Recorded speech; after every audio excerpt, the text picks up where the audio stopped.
Hey Carolyn, Hi. we're going live here, and we are live. So welcome here, and for those of you that are just starting to join the Hangout, it's great to have you here. We have a few items that we'd like to sort of review, and on a weekly basis when we have our instructor Hangouts, this is sort of the format that we'll take. But basically, we'll just start by doing a bit of an overview of the week.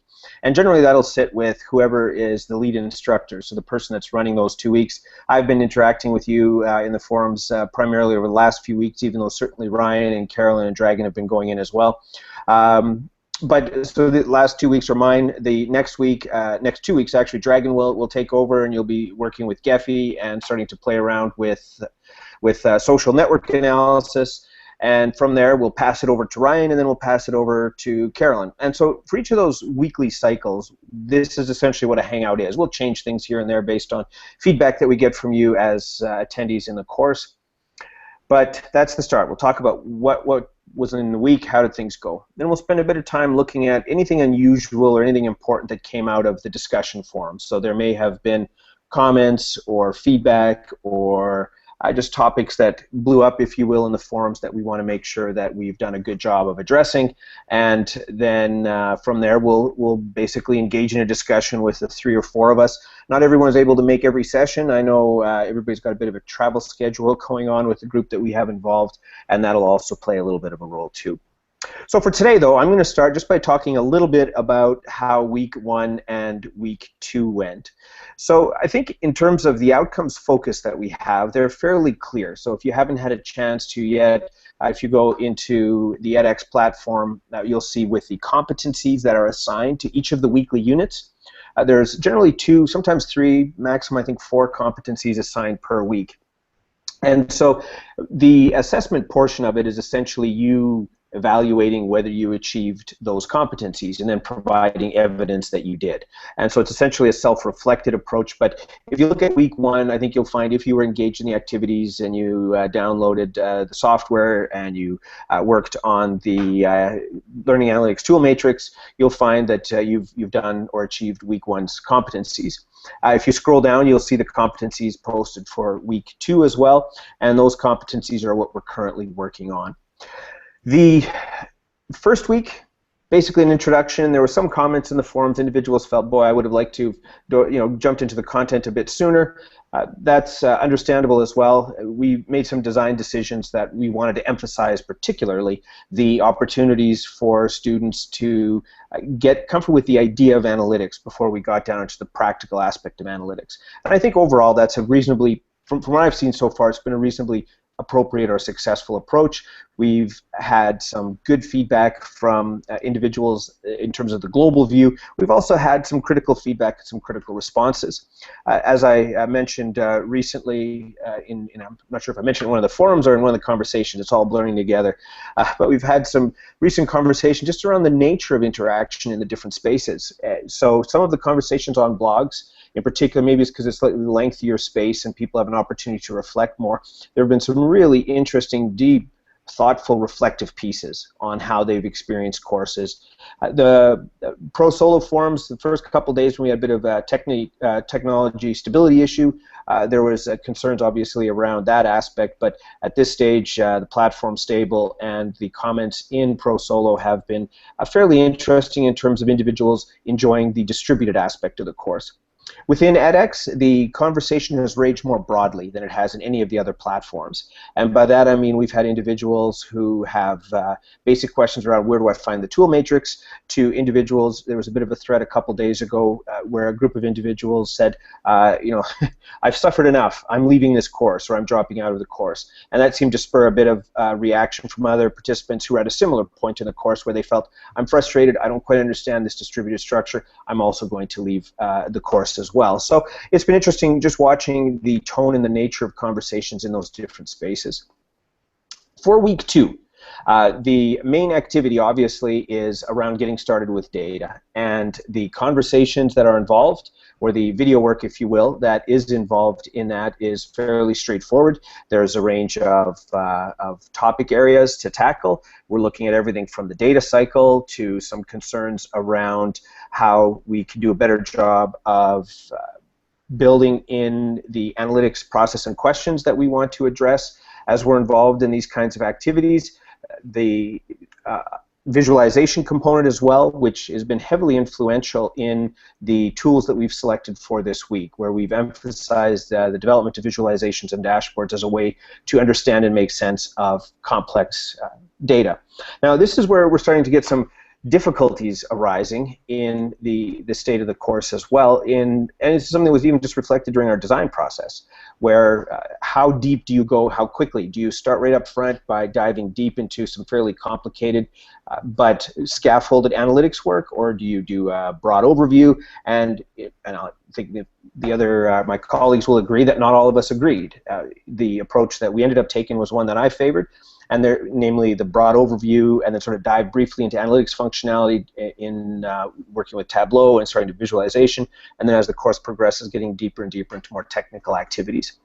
So, but that's where we are right now, and it gives you a little bit of a reflection of the range of comments. I think overall things have stabilized in the course. It was at points a little bit of a rocky start here and there as individuals were acclimating to the structure of the course, the format, the details around competencies and how those are assigned have been posted. There was a posting earlier this week as well on those of you that are using ProSolo, how to use ProSolo, and so on. So that's where we're at. Now, if Dragon may be joining us shortly, but if he doesn't, I'm going to talk briefly about the ProSolo experience, which is, I should mention, optional to the course. Some learners seem to feel that they must be in ProSolo, but it's there if you want to explore. What I'd like to do now, though, is one aspect of the course that I found very interesting, and yesterday one of the Bazaar sessions, or in the afternoon, I joined in and had a great chat with someone else who was in the session as well, and I found it was quite interesting, that this sense of social presence when you get a chance to dialogue with someone else being moderated through the virtual Carolyn.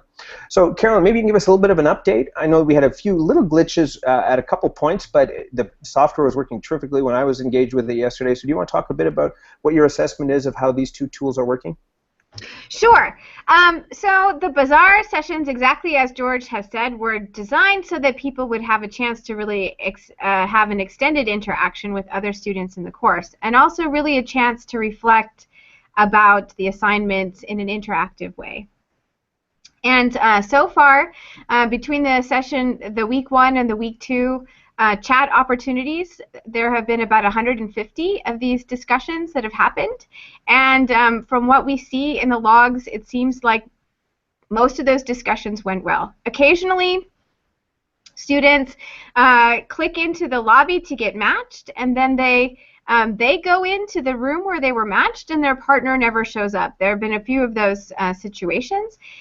So right now we have inserted a little note that says, if this happens to you, then go back to the lobby to get reassigned. The big issue that we're working on is how to make the matching more convenient for people. So if you come at a time when there aren't a lot of other students trying to get matched, then it's likely that you come into the lobby and by the time it times out, another student has not shown up to match with you. We've come up with a strategy now that we think will be more successful in if a student comes, they click, and it times out before they get matched, then they can indicate how long they're likely to be online, and then if another student comes along, an email can be sent to them that they come back to the lobby. This isn't fully implemented yet, but we're talking about this and other ideas to help the matching work out better. One thing we also noticed on the Quick Helper, there were a lot of times when people tried to use it, but they didn't have pop-ups enabled, and so then they weren't able to get the pop-up where they could select helpers. So we've changed the implementation of the Quick Helper now that it doesn't require pop-ups to be enabled anymore. So since then, everyone who's used the Quick Helper has been able to get the list of helpers and has made selections. So, so we think that's a much better solution. We're really sorry that early on we required pop-ups. Clearly that was a mistake, but we're not doing that anymore. So I just encourage people to try again. Yeah, that's it. And I've been looking through the discussion forums to see comments. I'm trying to address them as I see them and pass them on to my development team as well. And we're really excited about this chance to do this deployment and learn how to do this better. So we thank you too, and keep the comments coming. We really are listening. Yeah, and I'll just emphasize that again, Carolyn. I know sometimes you feel a little bit reluctant, perhaps, to say this is how I'm feeling about this course. I mean, there's one thing that says, hey, you guys all suck. Typically, that kind of feedback, it does wound us deeply, and it changes our personality and impacts the lives of people we love, and our properties sometimes get swept to the side. But otherwise, other feedback we'll take, which is, here's how I'm experiencing. I mean, candid, honest feedback. This is not working for me, or have you guys thought of doing this, or what about this over here? That's the kind of feedback we very much welcome, where it's the sense of, this is how I'm experiencing the course, here's suggestions how I would perhaps like to see it done differently. Now, of course, and just to give you a little bit of background, we're just under 20,000 students in the course, so I think we probably in the next couple of days or so, we should hit the 20,000 mark, which is actually very good. When I first started talking with edX about the course, they said, well, 3,000-4,000 students, it's kind of a side topic, it doesn't fit in that philosophy or computer science, the big numbers kind of a domain, so that's been good to see. We've had, of that group, we're seeing about 32 to 35% have actually logged in and started watching videos. It's interesting with MOOCs, the numbers that sign up that don't even make it past the first gate. So next time you hear someone say, oh, MOOCs have huge dropout rates, it might not be a bad idea to ask, well, how many actually logged in once, because that's perhaps a better indication. Anyway, Ryan, any thoughts or comments? I know you've been traveling the world. I think last you were out in China. So how, from somebody who's been observing the forums, and you've done the Big Data and Education MOOC, where I think you had something like 50-some thousand students. So any thoughts to share about where we're at, either in terms of the content or in terms of the structure? Yeah, well, so, it's been interesting to watch it. I've been a little less involved in the first couple weeks because I'm going to be sharing my content in weeks 5 and 6, and I don't have an exciting tool like Bazaar or Quick Helper to share, but great to be part of a course that has those things going on. I'll just say a couple things of, it's interesting to read the forums and see people really grappling with the material, presenting their perspectives on things which are sometimes positive and sometimes negative. Actually, as I was mentioning to some of my co-instructors yesterday, negativity on course forums has actually become a topic of research interest to me after teaching Big Data and Education, where I was surprised by the vehemence of some of the criticism. I was surprised by some of the thoughtful suggestions. How many great suggestions. I shared some code in my class last time I taught a MOOC, and actually the class helped me find a couple bugs in my code and fix the code and make it better than before. I was surprised by the comments on my clothing choices in my previous MOOC, which have not been part of what we've seen in the comments here. One of the interesting things, though, is in researching with other colleagues on negativity in MOOC forums and the way people comment, that a lot of the things you see are very similar. People have complained in both Big Data and Education and this course. Some people about it being too hard. Some people complain about it being too slow and too easy. I think it's really hard to design for 20,000 or 50,000, and it's neat to see all the comments. It's neat to see this all unfolding, and when we get to week 5, hopefully we'll be having some new tools like cognitive tutor authoring tools-based assignments, where you'll get instant feedback as you go through the steps of the assignments. And I'm also excited for some of the reflection activities that Professor Rose has been developing that will have a virtual Ryan. So thank you all for, please stick it out to week 5, because I'm excited to have closer opportunity to interact with all of you.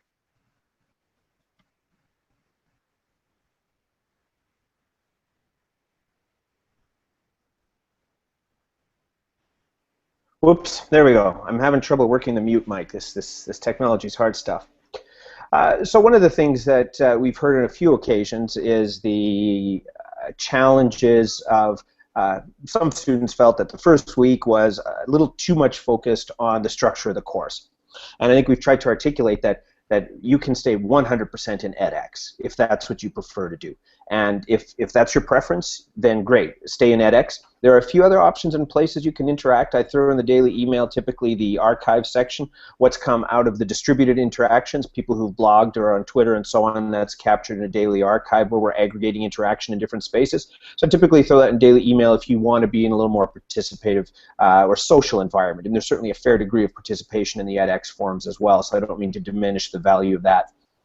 But if your time is such that you're saying, I don't want to figure out all of this other stuff, then by all means stay in the forum or stay within edX. Now, a couple of things that we presented this week from a content perspective, because this was a bit of a concern that a few individuals had mentioned that maybe the first week should have had a slightly heavier content focus, even though by my calculation there was about 3.5 to 4 hours worth of content to be done in week 1 if you consider the assignment on the tool matrix.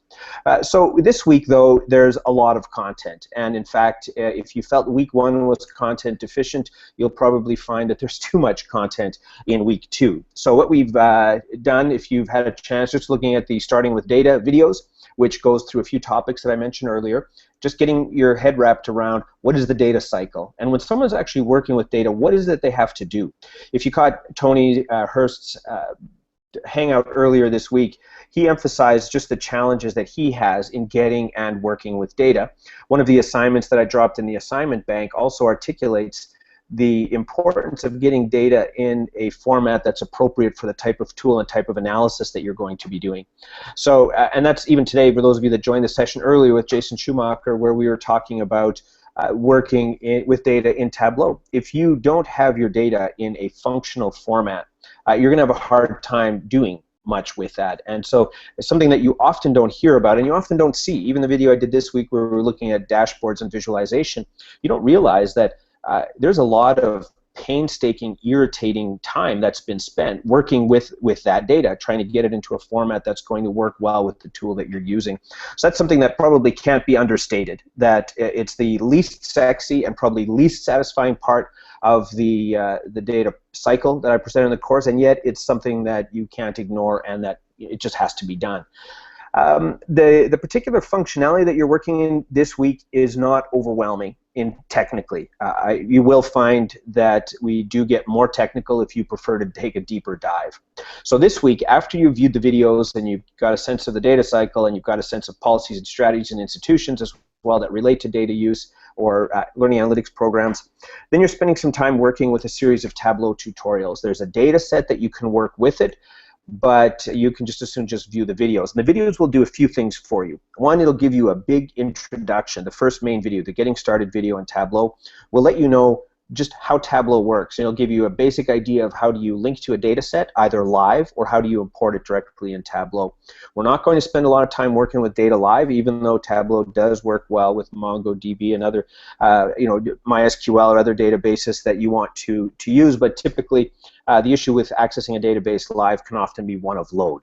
And so if your data, for our purposes here, everything you're going to be doing will likely just be imported unless you're getting a little more involved in your experimentation.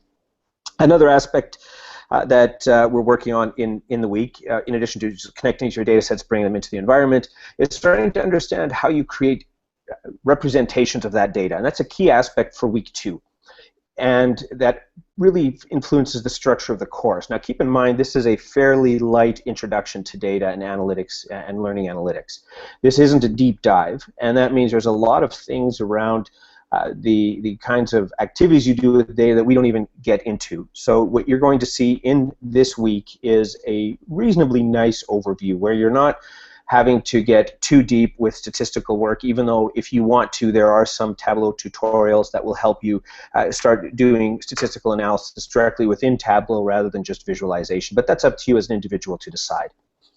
So from there, once you've gone through those processes and you're somewhat comfortable with it, you'll have an opportunity to start looking at the idea of stories and narratives. And this is something in one of the videos I presented this week as well, which looked at the importance of understanding learning analytics as really part of a sense-making or the legacy of narrative. So when we have data that we think we've got insight on, there's an opportunity then for us to present that to individuals so that they have a chance to understand what does it mean, what should I do with it, what are the action steps that we're trying to foster with this. And so the emphasis that we have with this particular week is to just understand the idea of story points. And these story points are where you see something in your data that you would like to share. Now, quite often, if you've worked with data, even at a rudimentary level, one of the more satisfying and also frustrating experiences is, because that's when you see something in your data that you maybe weren't expecting, or perhaps it's something that confirms a suspicion that you had, and that gives you an opportunity to treat that as a discussion point to try and communicate what you think it might mean. So that's another activity that you're involved in when you're doing the work, when you're working through the tutorials this week. From there is another video which looks at a university case study, and that's a video that it runs about 40 some minutes. It's a little bit promotional at the start if you had a chance to look at it already. It's an optional video, but it does give you a sense of how one university in particular has decided that we want our educators, or we want our deans and directors to have better access to data. So rather than in placing the typical structure of control on them, where the business and the organization defines the types of reports that the academics or that the department chairs see, and instead says, here's our data, and here's Tableau, you figure it out, which is quite a different approach. And so you basically have FTP access, and you can start working with some of the data sets by asking the questions that are relevant to you. So you might find that just from a sense of, yeah, that is a little interesting. What does it mean? And this gets back to an important point that Tony Hurst made during our talk, or his talk this week, where he made this statement that we shouldn't be afraid of putting powerful tools in the hands of individuals when it comes to analytics. We don't even have to know exactly what they're going to do, and we don't even have to worry about our individuals going to know what to do once they have these tools. I think at some level there's this trust of play and trust of individuals wanting to make sense of the world, that they're going to put in some time to get a better sense of what's happening with it. So I think from that end, that's just a brief overview of where you're going to look at for week 2. So if content was missing in week 1, there's bucket loads in week 2. There's also a series of assignments that have been shared where if you want to get a little bit deeper with some of the activities, everything from creating a dashboard or visualization, you can export it, embed it on your blog if you'd like.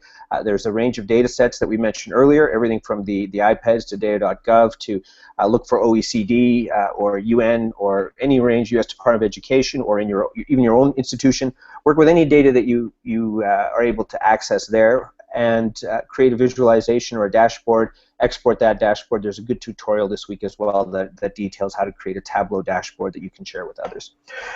Whew. So that's it. That's roughly where we are at the end of week 2. I think as a whole the course seems much more settled than it was certainly the first few days, but that's not at all unusual. I think every MOOC that I've looked at, either that I've taught or I've taken as a participant, the first week or so there's little details, little glitches that need to be addressed.